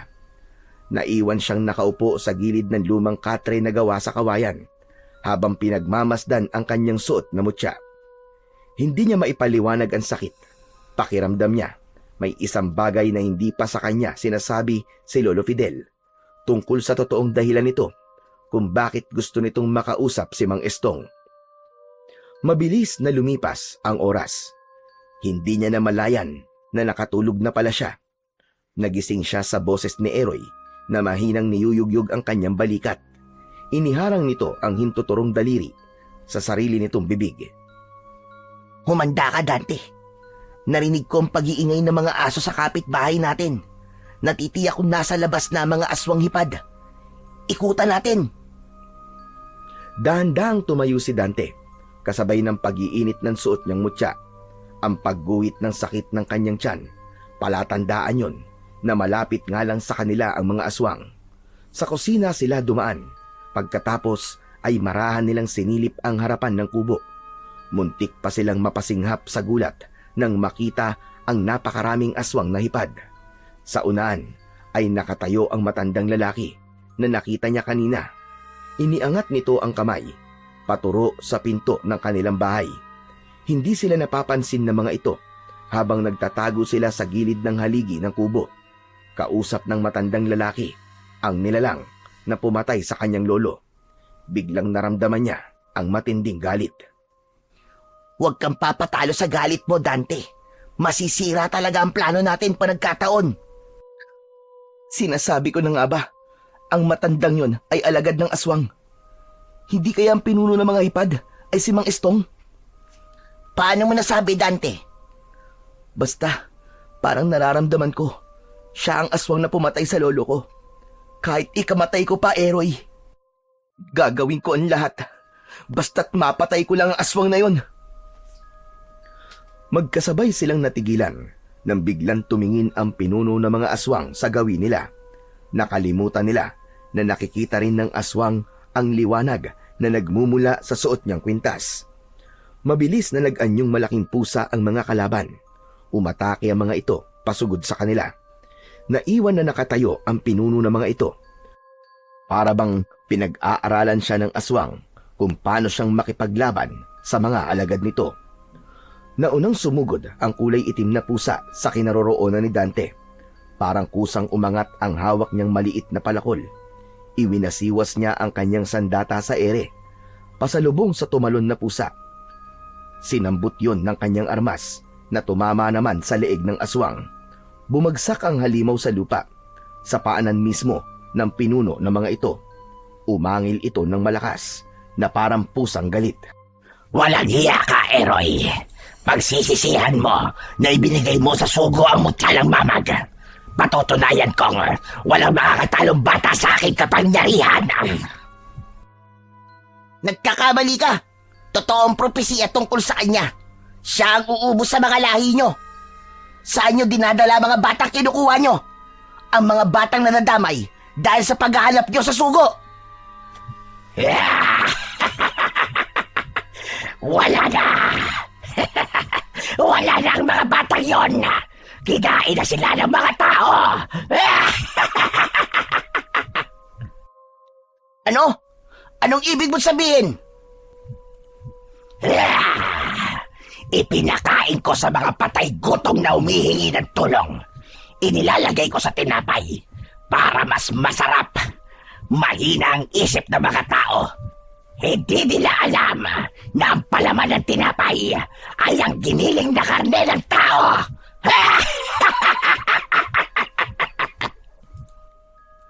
Matagal na hindi nakapagsalita si Dante. Bago pa niya naalala ang tinapay na nakikita niyang pinag-aagawan ng mga tao kanina. Parang gusto niyang masuka, lalo pa, at sarap na sarap ang mga tao sa paglantak ng tinapay. Kung ganon, ipinakain mo sa mga tao nagiging biktima nyo? Hayop ka! Wala kayong kasing sama! Dugo at laman loob lang ang kailangan namin. Para malinis ang ebidensya, ginawa namin silang tinapay de bola. Masarap ba? Nakatikim ka rin ba? Mga walang hiya kayo! Hindi nga kayo tao! Mga demonyo! Dante, huwag kang lumapit sa kanila! Hindi pinansin ni Dante ang sinabi ni Eroy. Sa halip, itinaas niya ang kanyang palakol at sinugod niya ang mga aswang kasama ang pinuno ng mga ito. Nagpasirko-sirko sa ere ang batang si Dante at bawat pagtapak niya sa lupa ay isang malakas na palo ng palakol sa mga ulo ng mga malalaking pusa. Kahit na anong gawing pag-atake ng mga aswang kay Dante ay mabilis niya yung naiiwasan. Habang abala siya sa pakikipaglaban, hindi naman napansin ni Dante ang mabilis na pag-atake ng kalmot ng pinuno ng mga aswang sa kanyang braso. Bumulwak ang dugo mula sa kanyang sugat. Pasadsad siyang bumagsak sa lupa. Dante, tumayo ka! Lumayo ka sa kanila! Mas lalong nagulat si Dante nang biglang pumatak ang ulan. Nawala ang liwanag sa kanyang mutya at bigla siyang nanghina. Nakalimutan niya na kahinaan nga pala ng mutya na masugatan siya sa braso habang hawak ang palakol at ang ulan naman ang kalakasan ng pinuno ng mga aswang. Lumapit ito sa kanya at akma na sana siyang sisipain sa tiyan. Humarang bigla si Eroy at ito mismo ang tinamaan ng sipa ng aswang hipad. Pangiwi-ngiwi ang mukha ni Eroy dahil sa sobrang sakit. Muling sumugod sa kinaroroonan nila ang ilan sa mga alaga nito para patayin sila. Pumikit si Dante. Pinilit niyang maging matatag. Hawak niya ang mutya nang bigla siyang nakarinig ng mga ingay sa kanilang harapan. Tumayo ka, Dante! Tinutulungan tayo ng mga mamag! Narinig nilang nasa panganib ang sugo. Tara na! Wala kang laban sa kanila dahil may sugat ka sa braso! Saan kayo pupunta? Hindi kayo makakatakas! Magkasabay na napalingon ang magkaibigan sa kanilang likuran. Tangkanang hahablutin ng aswang ang suot na damit ni Dante, pero nilukso na ito sa katawan ng 4 na mamag. Nagtamo ito ng malalalim na sugat sa katawan at muka. Umalingaw-ngaw ang nakakatakot nitong sigaw na parang asong nasasaktan. Hindi ito makagalaw dahil sa mga tarsier na nakakapit sa balat nito. Umagos ang dugo, kaya't tuluyan na itong bumagsak sa lupa. Tara na, Dante! Hindi siya mapapatay ng mga mamag. Masasaktan lang siya. Ikaw pa rin ang makakapatay sa kanila. Wala nang oras. Kailangan na natin bumalik sa gubat. Tara na! Halos hilahin siya ni Eroy palayo sa lugar na yon.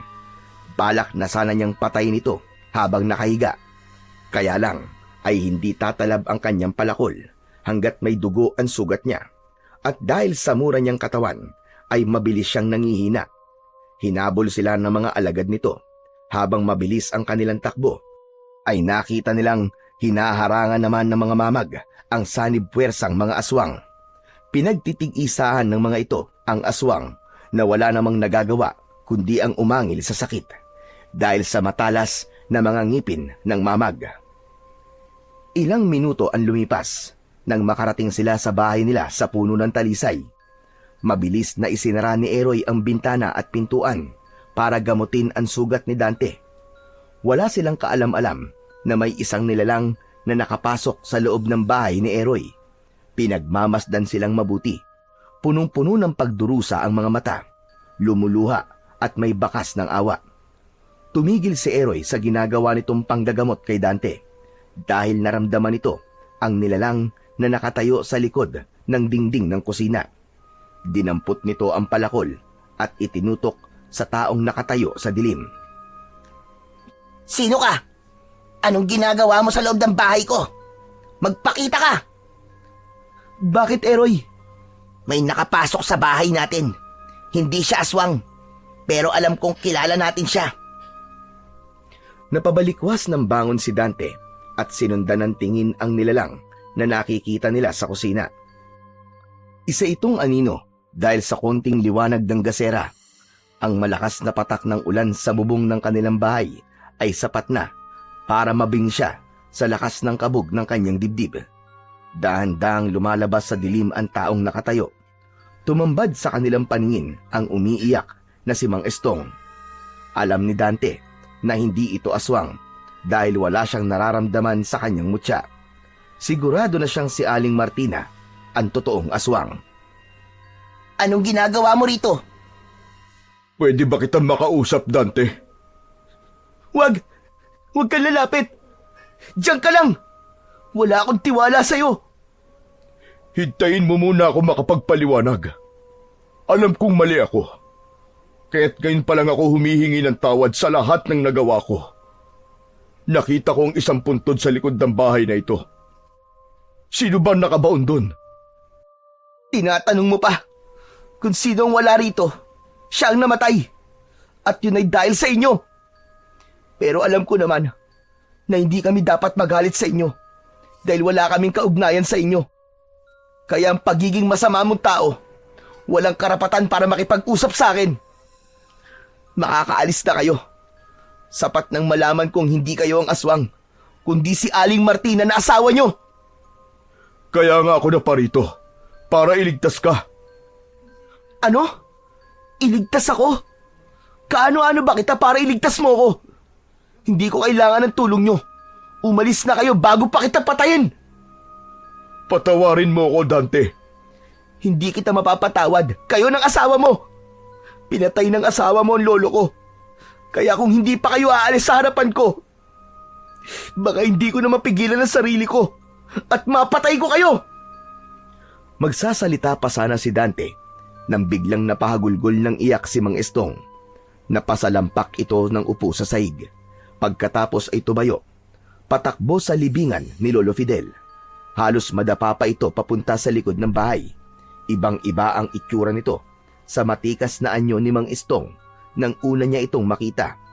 Ngayon ay napansin niya ang bakas ng pagdurusa at pagsisisi dito. Para bang may mas malalim pang dahilan kung bakit ito biglang nagpakita sa kanila. Hinabol nila ito at kahit umuulan ay pagapang itong napayakap sa nakatambak na lupa sa puntod ng matanda. Tay! Tay, patawarin niyo ako. Hindi ko alam na aabot sa ganito ang maling desisyon ko para iligtas kayo ng anak ko. Patawad, Tay. Diyos ko. Tay, patawarin niyo ako. Hindi maintindihan ni Dante kung bakit habang pinagmamasdan niya ang lalaki na nakadapa sa lupa ay umiiyak at pumapatak na rin ang luha niya sa kanyang mga mata. Nakita niya rin si Eroy na nagpupunas ng luha sa pisngi. Alam na niya kung bakit gano'n na lamang ang kagustuhan ni Lolo Fidel na makausap si Mang Estong. Ginawa ko lang po, Tay. Ang inaakala kong tama na mas makakabuti sa inyo ng mga anak ko. Kaya ako sinamahan si Martina. Gusto niyang manalo ko sa pagiging mayor para malaya na siya sa mga pinagagagawa niya. Akala ko mailalayo ko ang aking anak sa panganib. Binantayan ko sa Tay. Hindi ko alam na papatayin ka niya. Diyos ko, kasalanan ko ang lahat. Ako ang pinakamasamang anak at ama. Patawad ni Tay. Tumalim ang tingin ni Dante kay Mang Estong. Muli niyang naalala ang ginawa nito sa kanyang lolo. Kung kinausap lamang nito si Lolo Fidel, baka buhay pa ang kanyang lolo hanggang ngayon. Kahit hindi ko po masyadong naiintindihan ang mga nangyayari, alam ko pong kaya ka pinuntahan ni Lolo ay hindi yung tungkol sa bahay, kundi gumawa siya ng paraan para makausap kayo. Pero sana, sinabi niyo sa kanya ang plano niyo. Nang sa ganun, mas maaga ko nalaman na kayo pala ang ama ko. Huli na para sa pagsisisi niyo. Wala na ang lolo ko, wala na siya. Patay na siya. At hindi niya na kayo maririnig. Hindi kita mapapatawad hanggang sa huli. Kayo pa rin ang iniisip ni Lolo. Nagkamali ako, anak. Hindi ko alam na aabot sa ganito ang lahat. Huwag mo akong tawaging anak. Wala kang karapatang maging ama ko. Patawarin mo ko. Bakit kita patatawarin? Ilang beses ko kayong ipinagtaboyan para hindi mahalata ni Martina na kilala ko kayo. Alam ko tungkol sa pagiging sugo mo. Ikaw lamang ang inaalala ko, anak. Kaya nga nakikiusap ako kay Eroy na bantayan kayong dalawa ng lolo mo. Napabilis ang pagsulyap ni Dante sa nakatayong si Eroy. Nakakunot ang kanyang noo na hindi makapaniwala sa narinig mula sa kanyang ama. Anak ko si Eroy, sa engkantadang si Laila. At ikaw, kapatid ka niya. Iisa ang ina niyo. Inilayo kita sa mga aswang dahil ikaw ang nakalagay sa propesiya na nakatakdang uubos sa lahi ng mga aswang. Si tatay ang babaylan na may alam sa propesiya. Anong ibig sabihin nito? Pasensya na. Kasama ako sa plano ni tatay para protektahan ka.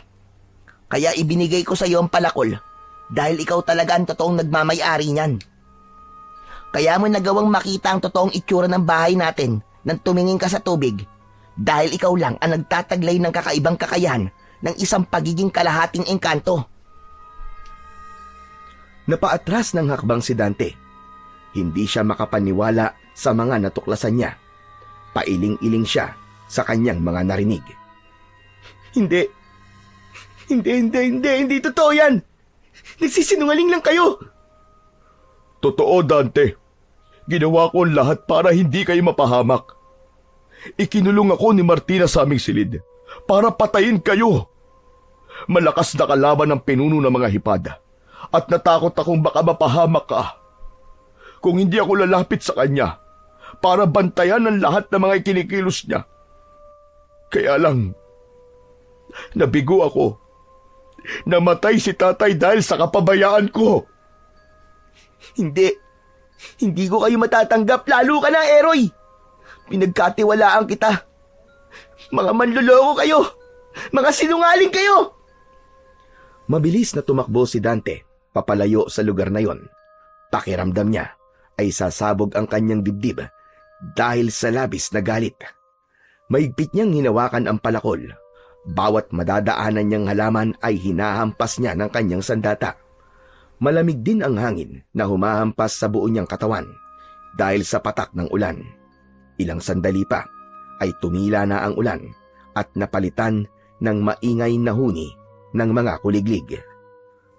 Napaupo sa ugat ng puno si Dante habang umiiyak. Panay ang tawag niya sa pangalan ng matanda. Bigla ang pagguhit ng sakit ng kanyang sikmura. Napatayo siya sa kinauupuang ugat ng puno. Saka iginala ang kanyang paningin sa paligid. Bigla siyang nakarinig ng may garalgal na boses ng isang halimaw. Dahil sa pagliwanag ng kanyang suot na mutya, malinaw niyang nakikita ang pinuno ng aswang na nakatayo sa kanyang harapan. Sinasabi ko na nga ba't hindi pa rin ako binibigo ng gabay ko? Wala ka ng kawala ngayon. Nakikita mo ba ang ginawa ng mga gabay na mamag sa katawan ko? Lintik lang ang walang ganti. Hindi ang katulad mo ang papatay sa akin. Ito ang dahilan kung bakit mas lalo kong natatakam sa dugo mo. Napaatras si Dante. Kahit nagamot na ang sugat niya sa braso, mahirap pa rin na magtiwala sa kakayahan ng suot niyang mutya. Akala niyo bang mag-ama ay mahina ang isip ko? Na hindi ko mahahalatang puro pagpapanggap lang ang ipinapakita niya sa akin? Na hindi totoo ang kanyang pagmamahal? Tama ka. Talagang walang magmamahal sa katulad nyo, Aling Martina. Hindi porket aswang kayo ay gagampanan na ninyo ang pagiging masama ninyo. Dapat gumawa kayo ng paraan para hindi kayo mas lalong ituring na masamang nilalang.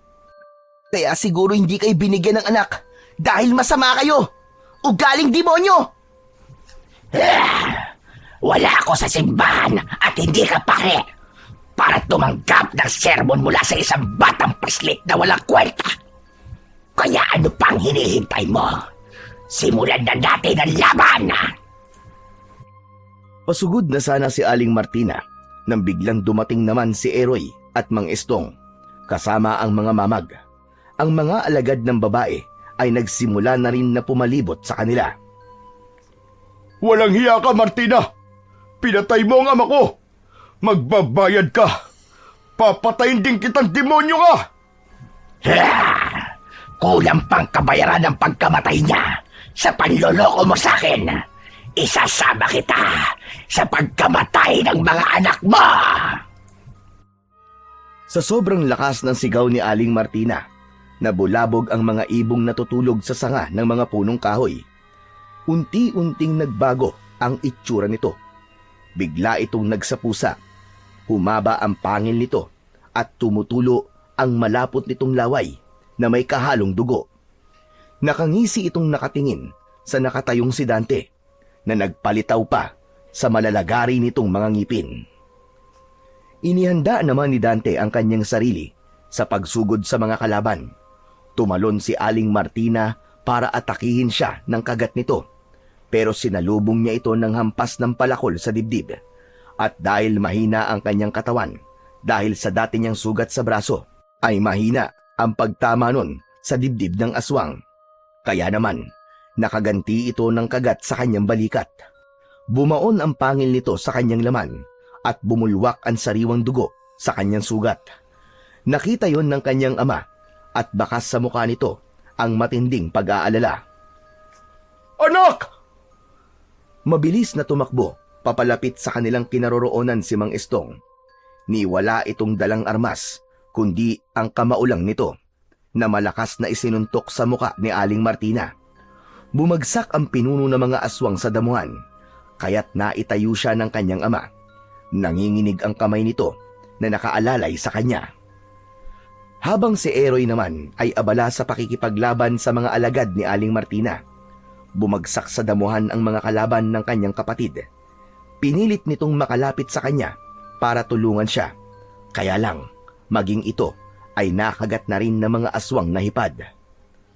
Naramdaman ni Dante ang mainit na likidong umaagos sa kanyang balikat. Bumagsak siya sa damuhan at mahigpit niyang hinawakan ang kanyang mutya. Kung mahina ang kanyang palakol dahil sa sugat niya sa braso, magagawa naman niyang gamitin ng mutya laban sa aswang sa tulong ng mga mamag. Nakaupo siya sa lupa nang simulan niyang ipikit ng mariin ang kanyang mga mata. Lumiwanag ng husto ang kanyang mata, pati na ang kanyang palakol. Dante, tumayo ka! Papalapit na sila! Hindi na napigilan pa ni Mang Estong at Eroy ang pagsugod ng mga aswang sa kinaroroonan ni Dante. Pero para lamang itong itinapon sa kakahuyan dahil sa malakas na epekto ng mutya sa katawan ng mga aswang. Bumagsak ang mga hipad sa damuhan habang umaangil na parang asong nasasaktan. Biglang gumalaw ang mga dahon sa kagubatan dahil sa pagsugod ng mas dumaraming mga mamag. Inatake ng mga gabay ni Dante ang katawan ng mga nakahandusay na alagad ni Aling Martina.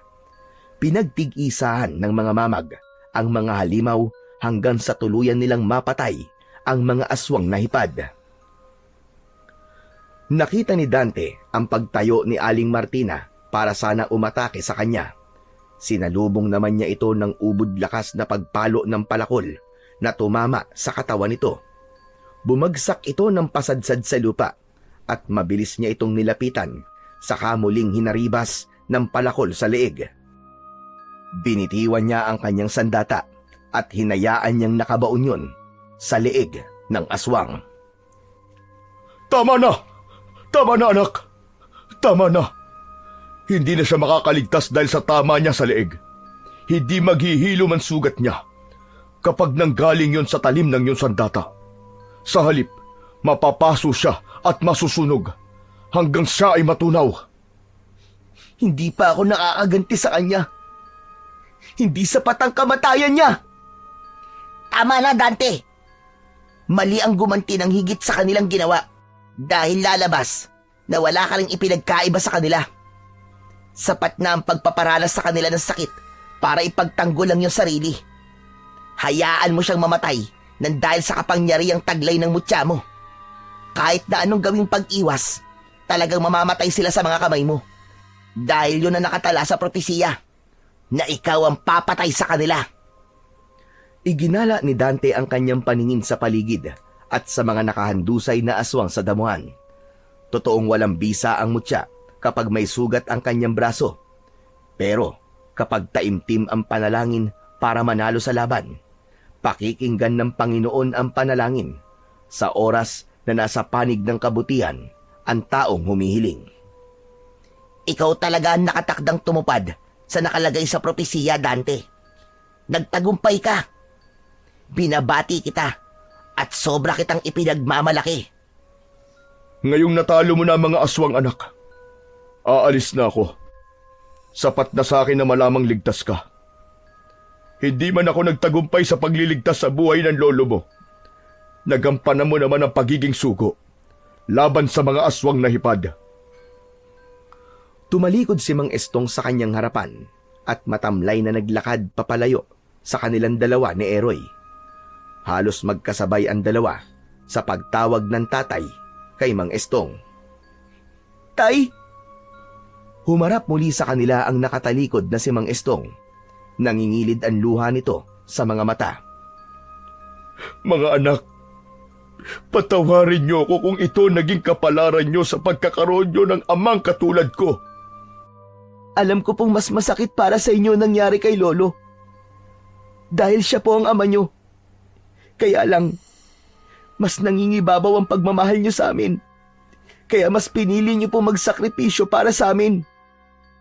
Ko naman po walang masasabi sa pagiging ama niyo, Tay. Maliban na lamang po sa ginawa niyo akong gwardya sa sarili kong kapatid. Nagtawanan ang tatlo dahil sa mga narinig nila sa sinabi ni Eroy. Masaya silang nagyakapan at iniwan ang mga nakahandusay na mga halimaw sa lupa, habang unti-unting nasusunog at nagiging abo. Ang mga mamag naman o tarsier na gabay ng mutya ay nagsipag-akyatan sa mga puno at malayang nakamasid sa kanilang paglalakad, papalayo sa lugar na yon.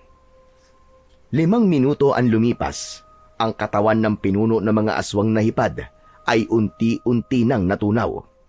Naiwan ang palakol na nakabaon sa lupa. Sa mahabang panahon ay tinubuan na ito ng malalagong halaman hanggang sa tuluyang matakluban ang sandatang pumatay sa pinuno ng mga aswang na hipad. Naglaho na parang bula ang mag-aama at nagpakalayo-layo sa baryo ng Alimpuyong. Namuhay sila ng tahimik at walang nakakaalam sa totoong lahi nila Dante at Eroy bilang isang manunugis na mga aswang sa tulong ng gabay ng mga alaga nilang mamag. Kuya, bakit hindi ka na nangunguha ng mga panggatong sa bundok? Sa palagay mo, totoo ba na nangunguha ako ng panggatong sa bundok? Kunwari lang yun, para makalapit ako sa'yo. Ang lakas mo ngang bumangga Ang layo ng itinalsik ko Kasalanan mo yun. Kasi yun ang naisip mong paraan para makalapit sa akin. Kung nagsabi ka kagad di sana, hindi ka na nasaktan. Sira ka pala no? Kung sinabi ko, di tapos na ang kwento. Kwentong ano? Ano to? Palabas sa sine? Tama na yan. Sige na. Kumain na tayo. Baka mamaya may umiyak na naman dyan. Nagkatinginan silang dalawang magkapatid dahil alam nilang si Dante ang iyakin sa kanila. Napuno ng asaran at tawanan ang buong loob ng bahay ng mag-aama sa malayong baryo ng Santa Ines, kung saan doon sila nakakita ng bahay na direktang nasisinagan ng liwanag ng buwan, papunta sa kanilang tunay na mundo. Nabuhay sila ng payapa at masaya, ngunit hindi sila nagpakampante at nanatili silang alerto at nakabantay sa posibleng pag-atake ng mga aswang sa kanila at iba pang masasamang elemento, dahil naniniwala sila na hindi tatahimik ang kampon ng kadiliman hanggang nabubuhay ang sugo na may hawak ng mutya ng tarsier at ang makapangyarihang palakol na hahadlang sa masasamang plano nila. Ngunit mas nangingibabaw pa rin ang paniniwala nila na hanggang nananampalataya sila sa Diyos Amang makapangyarihan sa lahat, ay hinding-hindi magtatagumpay ang kasamaan laban sa kabutihan.